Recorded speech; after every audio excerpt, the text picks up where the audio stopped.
Assalamualaikum warahmatullahi wabarakatuh.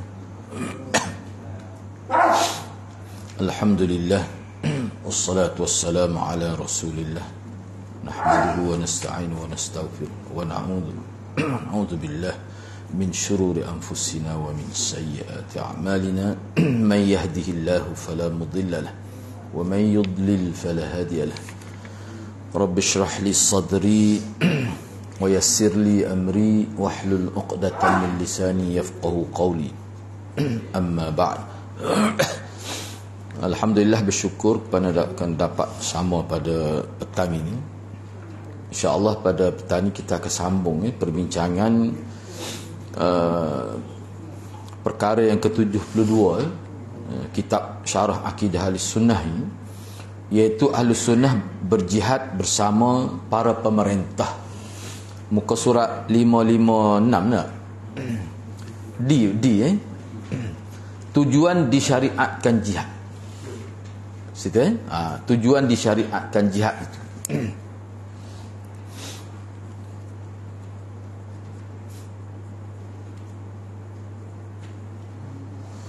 Jihad memerangi musuh Islam tujuannya agar agama Allah tegak di muka bumi, bukan sekadar membunuh mereka.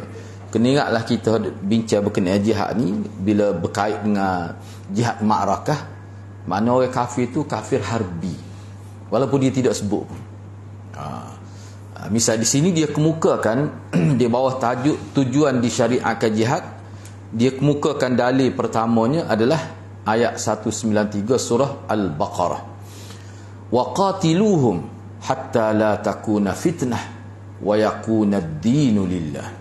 Fa in intahau fala udwana illa 'alal zalimin. Dan perangilah mereka sampai tidak ada lagi fitnah. Fitnah tu kena tanda dalam maknanya asyirk. Fitnah di sini makna asyirk.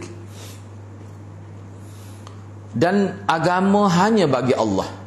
Jika mereka berhenti, mana berhenti daripada akidah syirik itu, maka tidak ada lagi permusuhan kecuali terhadap orang-orang yang zalim. Kata Ibnu Jarir At-Tabari, dia kata perangilah mereka sehingga tidak terjadi lagi kesyirikan kepada Allah. Makna fitnah itu makna syirik.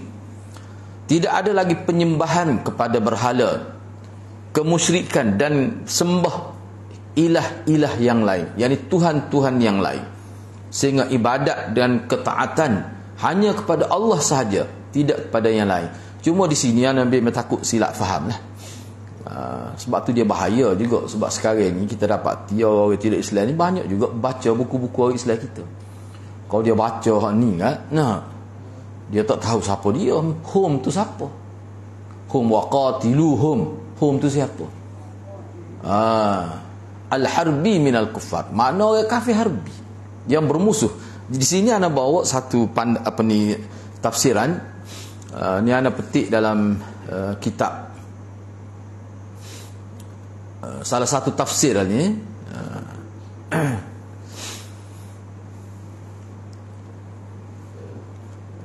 Dia kata maksud ayat ni begini.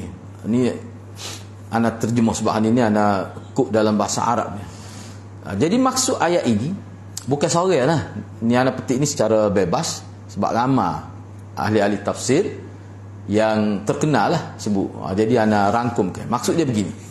Wa qatilu haula'i alladhina hawalu qatlakum wa saddakum an dinikum bil idza' wat ta'dzib. Perangilah oleh kamu orang-orang yang mana mereka cuba untuk membunuh kamu dan menyekat kamu dari melaksanakan ajaran agama kamu. Apa bentuk yang mereka lakukan itu? Perbuatan jahat yang mereka lakukan. Mereka menyakiti kamu dan mereka mengazab orang-orang Islam.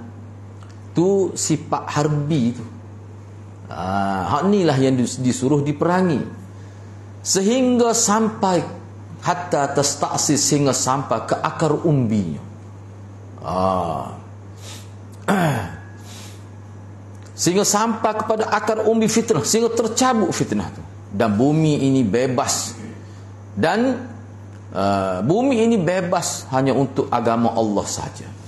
Kalau mereka berhenti, mana mereka tidak memerangi kamu, mereka kekal di atas kafir tapi tidak memerangi orang Islam. Maka sebenarnya tindakan mereka berhenti daripada memerangi kamu itu satu bentuk usaha untuk menyelamatkan diri mereka. Dan mereka telah melepaskan daripada azab pada waktu itu, maka tidak boleh lagi bermusuh dengan mereka sehingga memerangi mereka, tidak boleh lagi. Kerana permusuhan adalah kepada orang yang zalim sahaja. Dan orang yang mengekalkan maksiat paling besarnya syirik, dan juga memerangi orang Islam. Itu maksudnya. Jadi jelas. Sebenarnya kalau ulama kita jelas. Cuma kadang-kadang sini dia tak sebut. Kalau kita baca ni sahaja, kenapa umum? Bahaya tu. Bahaya. Bawah tu ada buat, bawah tu saya baik. Seterusnya, Rasulullah SAW bersabda, ni, umirtu an uqatilan nas hatta yashhadu an la ilaha illallah. Aku telah diperintahkan oleh Allah. Ni ana terjemah mafhum lah. Bila kata umirtu, yang kena perintah aku. Siapa yang memerintahkan itu? Allah.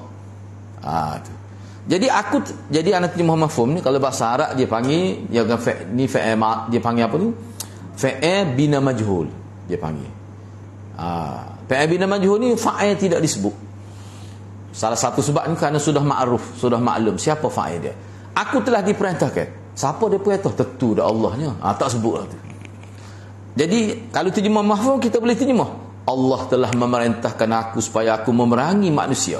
Manusia ni siapa? Hatta yashhadu an la ilaha illallah, sehingga mereka bersaksi bahawa tiada Tuhan yang berhak disembah melainkan Allah. Jadi manusia di sini maknanya orang kafir. Jadi kafir hak mana? Oh ni ada dalam matan arba'in. Hadis 40 Imam Nawawi. Bunyi kabarnya kena buat hadis ni. Hak nak masuk di sekolah-sekolah.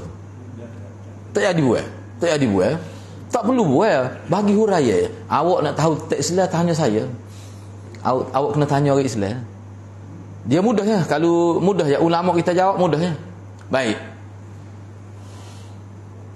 Jadi ayat-ayat yang memerintahkan supaya memerangi kafir semuanya berkait dengan kafir yang memusuhi orang Islam. Dia cuba nak bunuh orang Islam. Orang panggil harbi lah. Tak termasuk zimmi, tak termasuk mu'ahid. Orang kafir yang ada perjanjian damai dengan orang Islam. Ataupun zimmi, orang kafir yang duduk dalam negara orang Islam. Itu tak boleh. Bahkan Nabi kata, sesiapa yang menganiaya orang kafir itu seperti menganiaya aku, seperti menyakiti aku. Orang tidak Islam dia kena faham. Dia kena tanya kita lah kalau tak faham. Tanya ulama lah maksudnya. Kau tanya tak erti, ya lah tu pomu tu lah. Lepas lagu tu. Berat lah lagu tu. Berat. Tu. Baik. Jadi perlu diberi penjelasan.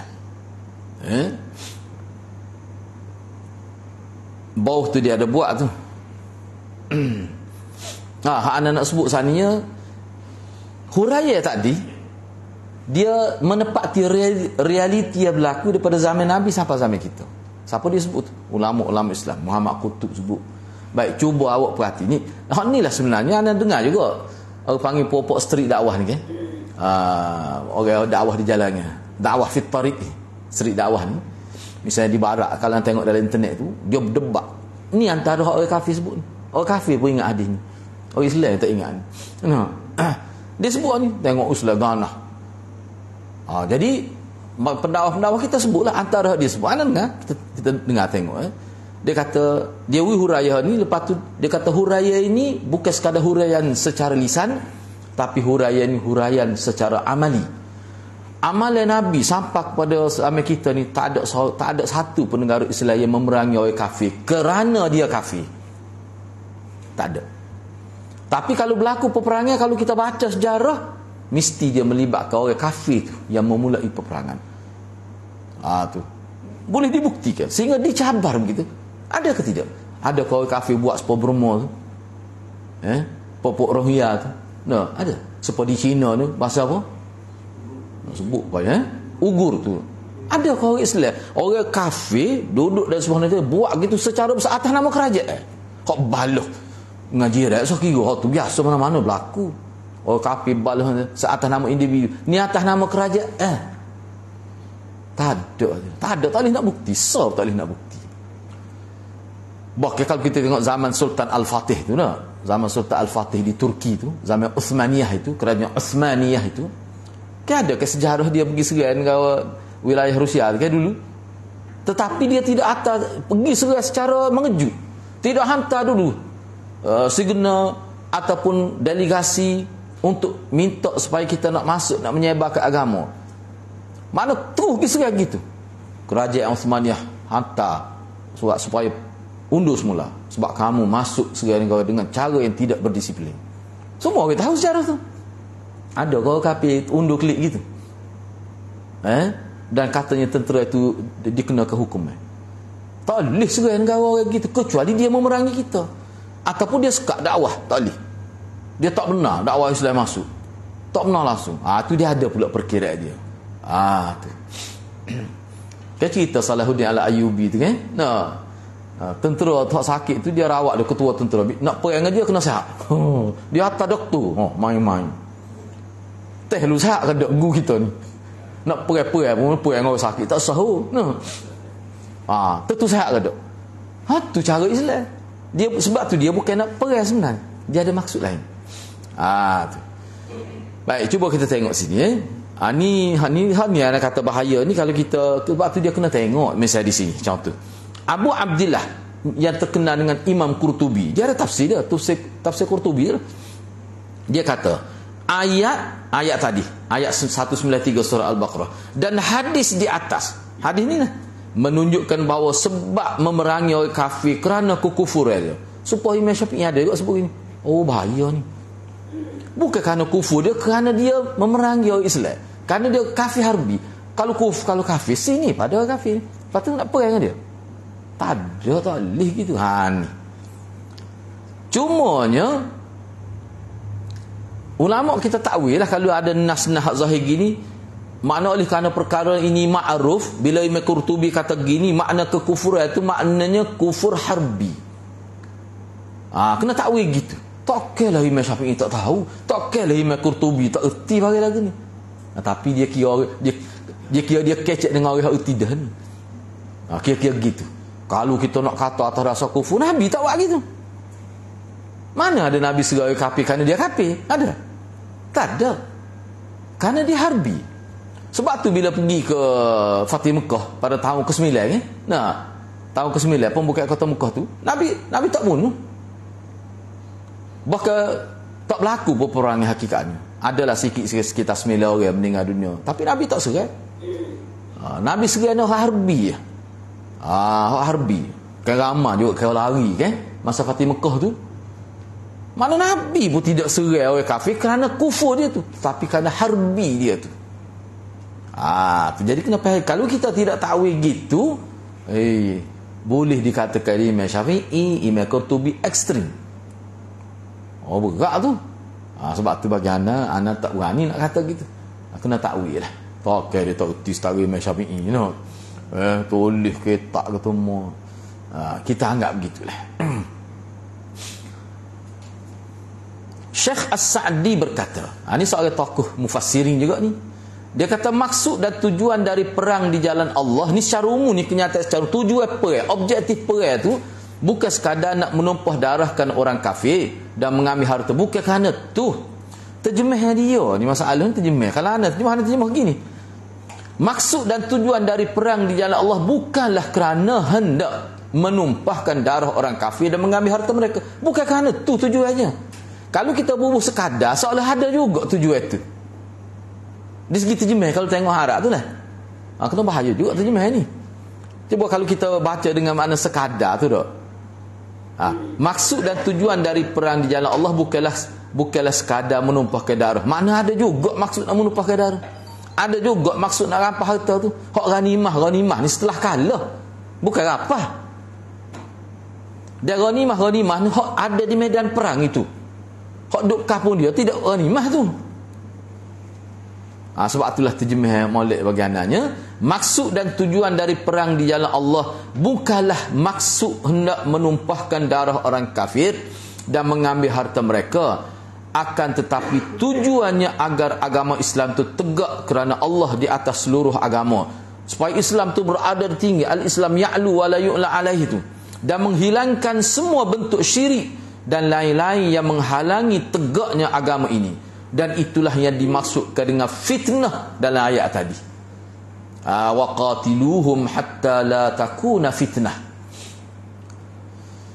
Tapi kena ingat, kalau ada orang kafir dalam negara tu yang tempat ibadat dia, Nabi tak boleh, dah ada hadis khusus, Nabi tak boleh ganggu pun. Bahkan padri-padri yang duduk ngatik dalam tempat ibadat tak boleh ganggu. Tu sebab tu dulu kan timbul di Ana pun tak tahu, sebab muka tengok berita tak tahu, takut berita di Peso kan, tak tahu lah. Ingat tak cerita di Afghanistan, dia hancurkan berhala hak besar duduk di bukit tu. Ingat tak cerita? Comel kita tengok berhala tu, nampak ada nilai seni lah. Lagu mana hukum sebenarnya tu? Tak boleh. Kalau ada berlaku penyembahan di situ, kecuali tak ada. Memang ada pun. Kalau tak ada, tinggal gitu ya. Hak tu pun setengah ulama tak boleh apa-apa. Kita merosakkan Tuhan orang kafir. Biarlah tak betul tu dia. Gagal kan? Nah, jadi isu dunia Islam pun terkejut. Ulama kata, itulah sebab tu ulama atas delegasi pergi bincang dengan pihak Afghanistan tu tak boleh. Yalah, adalah kelemahan dia. Orang Rusia tu kalah pun dia nak buat hamba, padahal orang tak terima dah hamba lain. Ulama Islam hantar juga wakil tak ada dah sistem perhambaan, apa nak pergi hidup balik ya? Tak jadi. Jadi tawanan pura biasa. Ini nak buat hamba supaya dalam kitab fiqh tu. Kalau ada kita pun nak. Tapi tak boleh. Kenapa? Jadi alhamdulillah bila itulah mana semangat ukhuwah Islamiah tu bila berbincang sekali dia terima dengan baik. Tak ada masalah. Tu. Sebab itulah kita perlu tengok, sebab tu kita jangan bimbang juga, sebab tu anak lah. Tapi kalau orang suka, kalau kita sebut, kau kata pula kita setuju misalnya kalau anak tidak ada masalah, misalnya bila kita kuliah mikrofon tu tunggu al-dalal sajalah, kita tak payah sekadar untuk azal saja. Takut silap faham benda-benda lagu ni. Dia duduk dengan tepi rumah dia nak tanya pun tak boleh. Nak mari masjid, orang Islam kita pun pegang juga, orang kafir tak boleh masuk masjid. Maksudnya molek. Dah molek. Mau baik spekar dalam saja. Untuk masa kuliah lah, masa hazard tak apa. Tu pun kena perlahan lah, jangan kuat sangat tak boleh. Apa tak perlu kuat tu? Sebab rata-rata dah ada surah masjid. Dua tak mana pecah lingah, tak mari juga. Bukan dia ngepek ada. Apalah pengurusi baru kata tak uti. Kita ni bukan alasan dia macam-macam lah. Tak perlu sampai tahap tu. Kita dia kena faham molek lah maksud takut. Kalau kita tak boleh dia sensitif terlalu. Tak faham molek pun cakap nak gaduh nak sensitif. Dia sensitif dulu baru dia mikir. Tu nyakit orang kita. Bimbang benda-benda lagu ni kita bimbang. Kan dalam internet macam ada ke orang kita ustaz silap kecek, dia kutuk berhala orang kafir. Tak boleh dalam agama, tak boleh. Dalam Quran ada sebut tak boleh kita menyakiti, dia kutuk Tuhan dia. Lepas tu kalau gitu dia kutuk Tuhan kita. Kata Tuhan ada, tak ada dia tak nampak pun. Jawab. Lepas tu dia pun ngaji sifat 20, adanya Tuhan ni, adanya alam ini. Mana? Tak ada, tak nampak. Waktu dia tanya ada ke tidak? Tu masalah timur. Sebab tu kita kena jelas benda ni. Di tempat Kelantan ni boleh kira lagi, kalau setengah tempat tu lagi bahaya. Misalnya kikir lagu ni, ustaz pula tak teringat nak berjelas pula. Ingat kau faham ada anak murid, rupanya ada anak murid ada dalam rumah dia ni. Kau ada dengar ni. Sudah dia kata memang jelas ngerti dah. Pok apa kata tu padri di Vatikan, dia kata Islam tegak di atas mata pedal. Pok jempol tak? Dan apa tu sebab dia tak faham lah. Sebab itulah ulama kita misalnya Muhammad Qutb, dia jelas dah dalam kitab dia Syubhat Haulal Islam, kekeluar terhadap Islam, jelas. Baik. Tu kalau tidak bahayalah kita bawah tu dia ada buat tu sebenarnya. Baik, cuba kita tengok lagi. Baik, ni kata Syekh Sa'di lagi ni. apabila fitnah, yakni syirik itu sudah hilang, tercapailah maksud perang itu, maka tidak ada lagi pembunuhan dan peperangan. Jadi makna hilang. Baik, kita kata, kalau kita lawan dia, kalau dia tak masuk Islam, tak hilang lagi syirik. Cuba tengok bawah tu. Jadi jihad ni, jihad ma'rakah ni, jihad melawan orang kafir ni, kena ingatlah kafir harbi ni, disyariatkan agar agama Allah tegak di muka bumi. Kerana itu, sebelum dimulai peperangan, diperintahkan untuk berdakwah kepada orang-orang kafir agar mereka masuk Islam. Hak tu dulu. Kalau dia lawan baru berlaku peperangan. Kalau dia tak lawan, dia tak seterima, cuma dia tak lawan. Dia kata saya nak pergi dengan ajar Datuk Nenek. Tak boleh kita nak pergi. Adalah ikrah fiddin, itu maksud tu. Tak boleh paksa orang masuk Islam. Tapi kalau masuk Islam dah, dia tertakluk dengan hukum Islam. Dia tak boleh lepas gitu. Sebab tu murtad kena pancung. Tu. Mana tetapi puak-puak liberal, dia terjemuh la ikrah fiddin ni makna bebas nak murtad. Sebab dalam agama tak ada pasal. Seperti mana masuk tak boleh paksa, dia nak keluar pun tak boleh paksa juga. Itu fahaman liberal. Islam tidak gitu. Daripada mana? Banyak ayat Quran, hadis, dah pelaksanaan. Saya nak buat apa dengan orang murtad tu baru. Sebab hukum dia kena gitu. Tu. Dia sebenarnya pokok dia kata dia tak sama saya nak bakar. Sebab bukan semata-mata dia murtad. Dia nak serang kerajaan. Dia tak serupa ni sekadar murtad gitu ya, dia kata. Tak betul. Tak boleh. Hukum Islam ni dia ada hukum dia. Boleh dikatakan mana-mana mazhab pun bila keluar daripada agama, cumanya kena faham molek. Tidak kata keluar dari agama tahu zahur asah kerak lalu. No. Tidak lagu tu. Dia banyak proses. Nak boleh sapa pancor orang murtad tu tak bertahun dia kurung. Gi kaunselor tu tak padan dengan kaunselor ni, cari kaunselor lain. Patu wi pula tempoh bertenang bertahun-tahun bukan kata kerak. Maka orang biasa tu lepas tu tak ada main sunat kita kata lah gaduh ni. Tidak gitu tak. Nak proses apa ke kerak orang panggil pancor tu, dia melalui sebab bukan maksud nak bunuh pun. Awak tahu ke tidak, misalnya awak tahu ke tidak perbuatan gini peruntukan hukum gini. Dia tahu. Tak padan dengan kaunselor, cari kaunselor lain pun bertahun tu nak boleh kerak tekak tu, nak boleh pancung tu. Ingat mudah ke? Sebab tu bagaimana proses yang Islam buat ni menyebabkan orang akan tarik balik murtad dia tu. Tu Islam. Lepas tu dia nipu tu, itu dia dengan Tuhan. Tu cara Islam. Hak saya nak bakar tu lain. Hak tu murtad pasal lain tu. Kena baca molek. Hak tu murtad dia mengumpulkan. Dia mengumpulkan harta zakat dengan maksud untuk membiayai ketenteraan untuk serang Madinah. Tu maksud dia. Mula-mula tidak begitu. Kena baca ulama kita buat kajian. Selepas tu saya nama kata tangan seolah-olah itulah hebat saya nak bakar. Dia boleh baca tu. Orang yang tidak keluar zakat ni bukan semata-mata tidak keluar zakat. Dia boleh hagot dah. Abu Bakar dia boleh hagot dah. Kawasan ni ada pemimpin-pemimpin seperti Musailamatul Kazzab, Aswad Al-Ansi, ada. Dia tahu dah. Mana dia ada, dia tahu maklumat tu. Tu. Memang betul sungguh. Kalau dibiarkan popok murtad ni, hak tak si keluar zakat ni dah, memang bahaya kerajaan pada waktu tu. Musailamatul Kazzab ni tentera dia 10,000 lebih.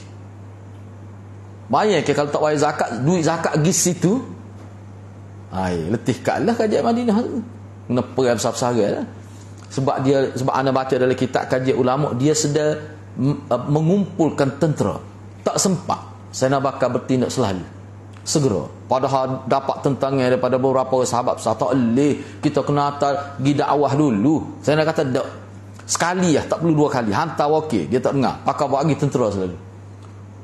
Padahal saya nak bakal ni lembut, tapi cerdik. Lembut cerdik ni anaknya lembut. Betul. Hak lembut cerdik tu kita naknya. Dia ada selagi lembut, tu tak sih. Nak nak lembut cerdik. Supaya saya nak bakal lembut. Baca Quran jerit, tapi saya nak rumah hak kerah tu pun tak ada faham. Tak ada nak baca politik zaman tu. Dia ada. Akhir sekali saya nak kata kalau tak ada saya nak bakal berat umat Islam. Baru orang nampak. Saya nak bakal ni. Sebab tu saya nak kata aku tidak akan membezakan orang yang tidak mahu bayar zakat dengan orang yang tak mahu semaya. Serupa je hukum dia. Kena pancung. Itu. Rupanya setengah ulama kata Sayyidina Abu Bakar tak tahu pun ada gerakan underground kita kata yang cuba mempengaruhi masyarakat supaya duit zakat itu tak perlu dah bayar pada kerajaan Madinah, bayar kepada orang-orang susah di kampung mereka. Cuba itu proses nak memanipulasi harta zakat supaya diberi kepada puak mereka untuk membiayai ketenteraan. Setengah ulama kata Sayyidina Abu Bakar tak tahu pun. Cuma tindakan Sayyidina Abu Bakar itu betul-betul atas dasar perintah Rasulullah bahawa orang yang murtad mesti diperangi. Tu ya. Jadi tindakan tu jadi tepat. Bila selepas berlaku tu baru tahu rupanya cuba bayar ke. Cuba bayar ke. Cuba fikir. Mudah ya kita nak fikir tak? Sayyidina Abu Bakar pergi nak serai puak dia. Dia boleh lawan dengan ketenteraan. Maknanya bukan murtad tu sebenarnya tu. Dia ada benda lain tu. Kalau murtad sungguh tak akan lengkap dengan tentera gitu. Sampai 10,000. Makna dia atur dah tu. Dia tunggu masa. Sebab tu setengah ulama kata dia tunggu Nabi mati. Dia tunggu Nabi mati. Dan kesan daripada tu menang 9 bulan perang. Kesan daripada tu pok dia kata Muhammad mati pun kuat lagi.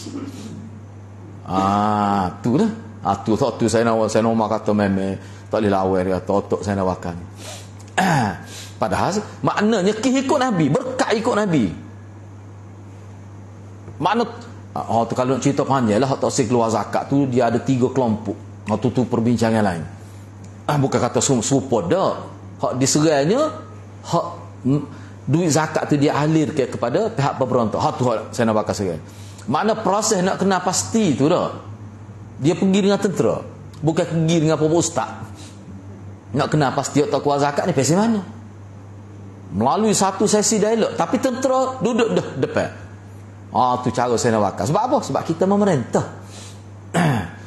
Sebab tu bagi anak orang-orang jenis pesiak tolu-tolu ni dak. Dia kena atak, dia kena bertindak tegas. Dia tak boleh biar gitu. Dia tak boleh lelak. Tak cara dia harbi kat tak harbi pun mai kritik semacam Islam ni tak. Kena atak apa tu dah pula.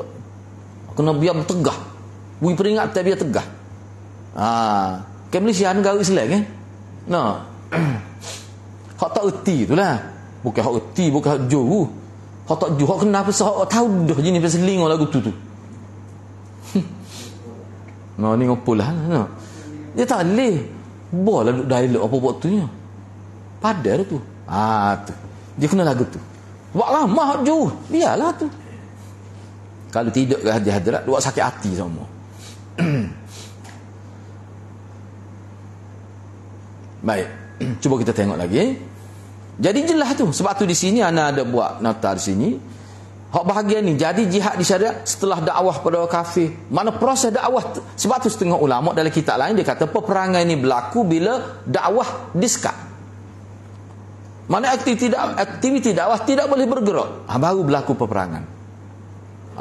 Tu pun perbincangan panjang lagi tu. Dalam kenyataan tu. Baik, seterusnya. Tingkatan jihad. Jadi bila kita duk kecek bab jihad ni perang saja kah? Kau lagu mana? Ada. Cuba tengok. Menurut Imam Ibnul Qayyim Al-Jauziyah rahimahullah, jihad ni ada 4 kategori. Yang pertama dia panggil jihadun nafs. Jihad lawan nafsu. Hak ni Nabi kata bakin ila yaumil qiyamah. Hak ni kekal sampai hari kiamat ni. Perang ke tak perang, hak ni ada sama ni. Jihad lawan hawa nafsu ni. Ni berat juga pak kita ni. Kena cek ni. Ni lah kena cek ni.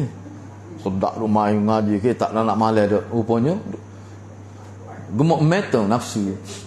Hak dia lain pula. Ni dia panggil ilmu tazkiyatun nafs. Hak ni bab ni. Tak gerak kita nak gunakan ni. Nak lawan nafsu tak gerak. Rebah. Dia kena ikut cara Nabi. Baik, cuba kita tengok. Pertama sekali jihadun nafs, iaitu jihad melawan hawa nafsu. Kita bukan di zon perang, kena fokus mula ni. Yang pertama, sebab dia bahagi pula jihadun nafs ni kepada 4 kategori pula. Pertama, berjihad mempelajari jihad untuk belajar ilmu dan petunjuk. Petunjuk sini kena tulis petunjuk wahyu. Quran dan hadis lah asas dia, iaitu mempelajari agama yang hak. Tak boleh pergi dah kalau sebut hak ni Quran dan hadis lah asas dia. Seseorang tidak akan dapat mencapai kejayaan, kebahagiaan di dunia dan di akhirat melainkan dengan ilmu dan petunjuk wahyu. Apabila dia tidak mahu mempelajari ilmu yang bermanfaat itu, maka dia akan celaka dunia akhirat. Sebab tu ana buat ringkas di sini. Langkah mula-mula jihad lawan nafsu ni, mula-mula sekali tahap pertama belajar ilmu agama dan juga ilmu semasa. Ilmu dunia kena tahu juga, bukan ilmu agama saja. Baru dia boleh buat perbezaan. Paling besarnya ilmu agama lah. Sebab kita duk ngaji itulah penyakit hati, fiqhul qulub, mengikut perspektif Quran dan hadis. Fiqh hati. Dengan tu ada kitab fiqh hati 100 hampir 1000 tu muka surat. Dia bicara aku neng kita baca. Kadang-kadang boleh masuk kalau dia buat fiqh hati. Dak dia kata nak ayat kalau wasak hati habis licin lain tu wasak. Maka dia bincang semua. Dia panggil fiqhul qulub. Tu pandailah. Tak perlu kita nak baca tu hadirat. Kena umur 100 tahun. Guru kena 120. Padat dah kecil kita baca di tu, padat dah tu baca di Pasir Lada, baca di di Pasir Bekar tu, Masjid Sunnah tu. Padat dah setebal tu ada Profesor Dr. Basri Ibrahim tulis tu, padat dah. Mana baca tu memang okey dah. Kalau nak detail lagi, itulah Ibnu Qudamah tu, Minhajul Qasidin. Tu tebal. Tu menarik. Dia bicara bukan fiqh hati saja. Dia bicara habis. Tu lebih kurang 500 muka surat lebih. Mai ratus-ratus saja ni no. 500 boleh kira lagi. Nak cepat boleh kita baca lopak-lopak cepatlah. Tapi buku tu bagus. Ana guna juga tu. Kita sendiri hok je baca ni pun make untuk kita sendiri. Ni tu? Tu ada tu apa ni. Ni tu lebih. Amin haji ke. Ni hak molek.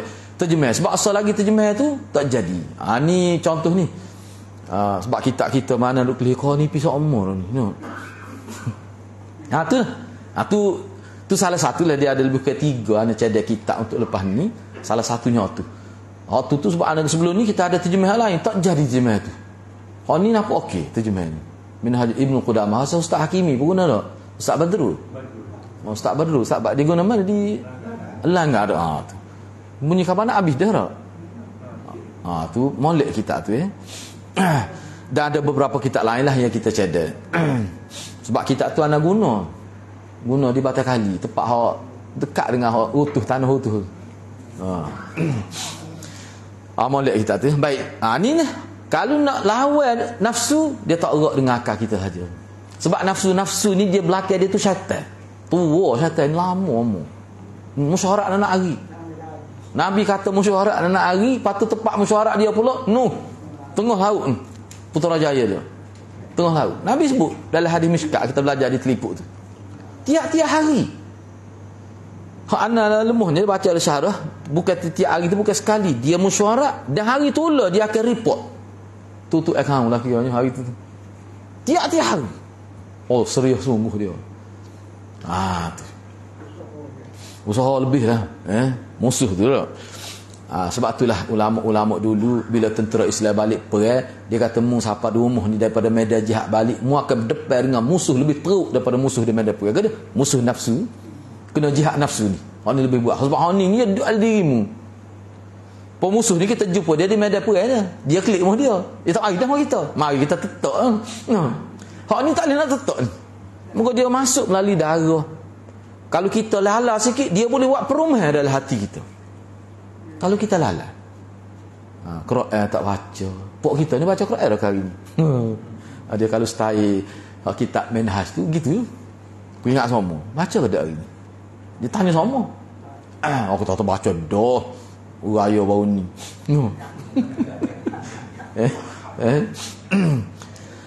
Jadi duduk ngaji pun jangan tinggal tu. Tinggal tu lepeh kita. Tinggal Quran ngaji yang kira lah habis kita tak habis kira dah. Tiba-tiba Quran tak baca. Logah lah aku tu. Saya kata nak napuk tu aja tu dek aku sama. Apa tu? Kita tinggal hak nombor 1 sekali. Quran kita tinggal. Baik, yang kedua, tu mula-mula sekali kena ingat jihad lawan nafsu. Hak ni nombor satu sekali kena berilmu pengetahuan. Ilmu tu ilmu Quran dan hadis. Patut pecah daripada tu. Yang kedua, ni di bawah jihad nafsu lagi, kategori yang kedua, berjihad bila ada ilmu, kena jihad pula. Nak amal ilmu tu payah lagi daripada belajar tu. Berjihad untuk mengamalkan ilmu yang telah dipelajari. Hak ni payah lagi daripada belajar tu. Bila hanya semata-mata ilmu saja tapi tak amal, ilmu tu akan membahayakan orang itu. Paling minimalnya dia tidak memberi manfaat. Ibn Ruslan kata, bukan hadis ni, dia nak ingatkan anak murid dia. Dia kata al-alimu lam ya'malan mu'azzabun min qabli ubbadil wathan. Orang ada ilmu tapi tak beramal, dia akan dihumbai dalam neraka lebih dahulu daripada orang sembah berhala. Paruk tu Ibn Ruslan, tokoh besar tu. Apa tu? Hak tu muka dia tak erti pun tak buat. Erti tak buat ni berat. Lepas tu kita kata, baik tak usah belajar lagi. Tak usah belajar pun kena parut juga. Sebab tak belajar tu, dia tak lepas je. Maksud rakyat lah. Atas dunia pun tak lepas. Polis kata, hamba tak tahu. Polis kata, tak apa, tak tahu, mari lesen. Tak tahu pun dia sama. Pun dia suruh tak tahu. Dia tanya kita, siapa dia suruh tak tahu? Dia jawab mana?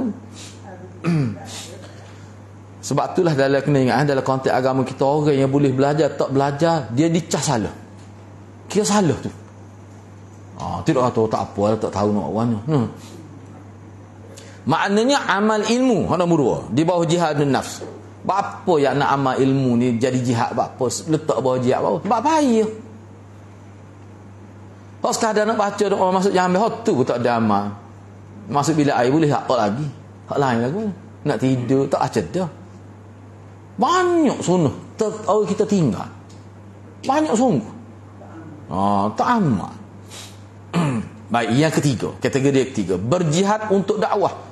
Mengajarkannya ilmu tadi, jihad untuk mendakwah, ajak orang untuk kebaikan, mengajar kepada orang yang tidak tahu ilmu tu. Apabila dakwah ini tidak dilakukan, maka hal ini termasuk menyembunyikan ilmu yang telah Allah turunkan. Tak kiralah ilmu itu berupa petunjuk maupun keterangan-keterangan daripada Al-Quran. Maka ilmunya tidak akan bermanfaat dan dia pula tidak boleh selamat daripada azab Allah. Hak ni ana letak di bawah kewajipan menyebarkan ilmu agama. Kewajipan. Ini nombor 3 ni. Nak sebar ni. Sebab tu kena ingatlah. Sebar kita kata tak apa, tak sebar sebab kita bukan ulama pun. Bukan gitu maksud dia. Sebar-sebar ni dia berdasarkan kepada setakat ada. Dan salah satu makna sebar adalah mengamalkan sunnah di hadapan orang. Ana sebut dah pagi tadi. Pagi tadi kita sebut dah bab Bukhari. Mungkin sepah ni nak masuk kitabul ilm. Wis lalulah muqaddimah. Kena ingat, salah satu maksud menyebarkan ilmu agama adalah kita amal agama hak betul supaya Nabi depan orang. Jangan malu-malu. Ni malu. Berat sengerti. Malu. Hak kita betul benar. Jelas kita ngaji pokok-pokoknya. Ustaz nak ngajar ni merah betul-betul mata. Balik kita. Anak tanda penuh. Apa gini? Apa dia maksud dia? Kena rujuk sesuatu dia. Cuba tengok. Ada rujuk ke bawah tu? Kena rujuk. Kalau kita jelas dah tak apalah. Apa dia kata gini? Jauh Imam Qurtubi kata gini. Baca Arab dia lain. Tadi ke semana terjemah tadi lah. Sekadar. Tak betul tu. Hak Syekh Sa'di mungkin boleh rujuk lah ni. Tafsir buka ni. Buka ayat 1 macam tu. Pergi ke tafsir As-Sa'di. Tu biar lah. Maksud dia gini. Bahaya juga terjemah. Sebab tu Tuk Guana Maulana kata kalau entah baca buku terjemah mesti tak Arab. Hak Arab tu depan. Tak depan Arab tu. Sebab dia kena acak kali lah. Ana nak sebut contoh. Ana baca kitab Asirah tu Ar-Rahiqul Makhtum tu. Jadi hari tu kebetulan sibuk tak ada nak tengok. Jadi setengah jam lagi nak pergi kuliah tu baru tengok. Tengok tu mukaddimah lagi ni. Dia kata orang Arab zaman jahiliah dulu, dia kata dia tawaf dalam telanjang. Telanjang lagu mana? Sebab tu perempuan dia malu, dia tawaf tengah malam. Dia kata perempuan ni tawaf dia buka di kemaluan. Lain dia tutup di kemaluan. Lagu tu kan kita kata nasabah. Betul kali ana baca. Kata saudara kerja nak dekat dan nak kuliah ni. Kata tak boleh lagu ni. Buka juga dalam laptop tu, cari hak kita asal dia. Rupanya dia tutup sini. Dia tutup di kemaluan. Hak lain buka sport bikini tu lah. Oh, bahaya tu terjemah tu. Orang kata balik baik terjemah. Rupanya Tok Guru kita tengok dah kitab tu, dia kata asal ada separuh 50 tepat salah. Terjemah. Kena berhati. Sebab tu Ustaz Anis pun dia kata dia baca kitab terjemah dia ada semua dia bawa harap tu. Bahaya. Sebab tu kalau dia kok maklumat kena cek. Kena cek. Ana biasa kena tu. Benda-benda gitulah kita nak jadi guru ni. Tak jangan duk. Kalau tak itu dulu gak beragama begitu gak salah. Kita ada nak rujuk nyanyi. Sebab tu kalau kita berasa pelik sikit, kalau tak ada pun tanda. Ni royak semula. Jangan diriwayat selalu, bahaya. Anak kena dah ditelipon. Kita tulis nota tu, makna baca tu nak tulis nota tu, tapi silap. Saya nak wakaf penuh nak bunuh ayah dia dalam peperangan Badar. Nak bunuh ayah dia dalam peperangan Uhud sehingga dipuji oleh Allah. Kita sebut gitu. Balik kuliah tak ada siapa di PPD. Ada orang telefon, Ustaz, aku Ustaz maklumat tu. Ayah saya nak wakaf mati sebelum hijrah. Kata tak ada apa dah lah nak. Anak kata, saya tu tengok dalam kitab tu jelas sebut gitu. Nanti saya cek. Bahasa Arab ni kalau waladun makna anak, walidun baru ayah. Macam mana pernah nampak ada alih? Rupanya dia nak bunuh anak dia. Masa tu anak dia tidak Islam, bukan ayah dia. Jadi kenapa ada alih walidah makna ayah, walada makna anak. Benda-benda gitu boleh salah tu memang. Jangan kita ingat orang ramai ni tak erti, dia ngaji juga dengan ustaz lain. Benda-benda gitulah agak. Sebab tu kebaikan mengajar ni kalau kita salah ada orang tegur. Pasal ni kau tidak nota tu kalau cetak nanya tu. Benda-benda gitu. Orang-orang mengajar ni dia ada pengalaman tu. Jadi di sini maknanya dalam kih ni penyebaran ilmu tu mesti. Nombor 3 tu termasuk jihadun nafs. Nak berlaku jihadun nafs kena ada 4 ni. Yang keempatnya berjihad untuk sabar. Berjihad untuk sabar. Ana faham gini lah maksudnya, berjihad dengan sabar terhadap, dia panggil kalau dalam bahasa Arab dia panggil as-sabru indal musibah. Dia 3 dia bahasa Arab 3. Kena faham molek ni. As-sabru anil maksiyah. Dia guna an. Ana kalau dalam kelah nak tu ana tulis baru nampak as-sabru anil maksiyah. Kalau an guna an makna kita menahan diri daripada melakukan maksiat tu dia panggil sabar dalam syariat kita. Tapi dia guna an as-sabru anil maksiyah tu sabar juga. Sekali lagi as-sabru ala ta'ah. Hak tu dia panggil istiqamah. Sabar di atas melakukan ketaatan. Itu dia panggil istiqamah. Ni as-sabru indal musibah. Mana kita sabar ketika menghadapi bala bencana, ujian-ujian Allah. Dalam proses nak jihad, nak sabar ilmu ni kan orang marah kalau ayat betul. Tu biar ayat betul nak tahu. Kita pergi dah ayat ada ustaz, kalau ustaz jangan duk sebut sunnah-sunnah tu. Anda pun ada tu. Kita rasa lucu. Betul aku nak ngajar menata apa? Tak sebut sunnah. Muka kita ni ahli sunnah, tok guru ahli sunnah, anak murid ahli sunnah, tapi jangan sebut sunnah. Orang sensitif. Anak kata tak apa, anak tak sebut. Lepas tu kita sebut ke dia? Panjang dah sikit. Kita mesti amal apa Nabi ajar. A to Z. Semua. Geria tu. Sunnah lah tu. Cuma kita spray sikit, dia tak jelas warna tu. Rupanya anak duk perhati, dia betul-betul tepat lagi. Bila sebut gitu, tak apa. Tembak duk main sunnah patut bui sebutir bila pula. Dia kata jalan dah ni. Jalan dah ni popok suara ramai ni. Dia kata gitu lah, popok tu dah ni mari situ dah ni. Gitu aja. Jadi hak ni berjihad dengan sabar. Makna jihad tapi dengan kesabaran bila berhadapan dengan kesulitan dalam dakwah di jalan Allah. Dan juga sabar terhadap gangguan manusia. Gangguannya tidak belah mana pun zaman kita. Orang kata ya.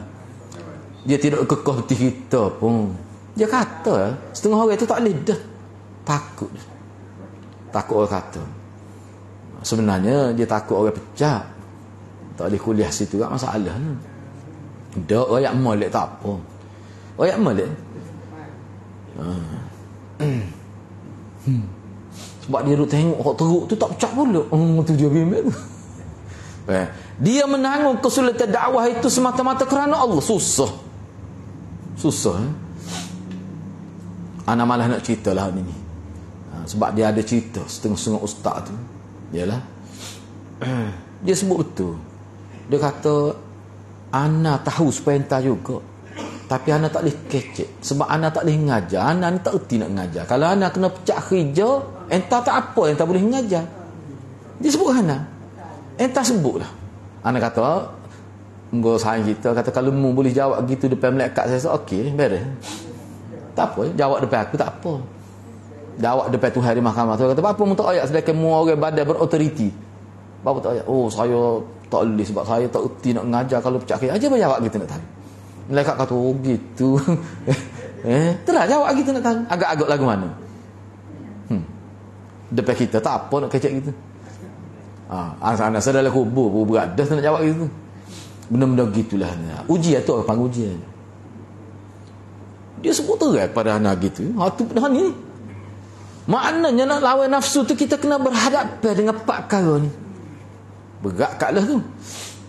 Tak kena tak apa. Anak berapa? 9. Kena bukti. 9 ada hal lucu tu. Anak sebut dalam mazhab Syafi'i. Anak protestan dah kitab tu. Selah. Saya dah nak baca. Sebab kebetulannya perbincangan itu berkait dengan kubur. Adalah. Anak pun sebut dalam mazhab Syafi'i kita pada sebut. Kita pergi kubur orang kafir pun boleh mengingatkan mati. Tercapai pahala. Boleh pahala. Sebab sahabat Nabi. Kita ni kecek. Tak perlu kita pergi kubur sebab kita tak ada keperluan. Keluarga kita semua Islam. Sahabat Nabi pergi kubur orang tidak Islam. Kadang-kadang kubur tidak Islam tu kubur mak dia. Kubur pak dara dia. Moga dia asal daripada jahiliah. Dia masuk Islam, keluarga dia tak masuk Islam. Bila dia pergi kubur keluarga dia tu ingat mati, ingat Allah mujulah, mintalah kita mati dalam keadaan Islam. Lepas tu dia sedih, timbul semangat dakwah, nak dakwah lagi keluarga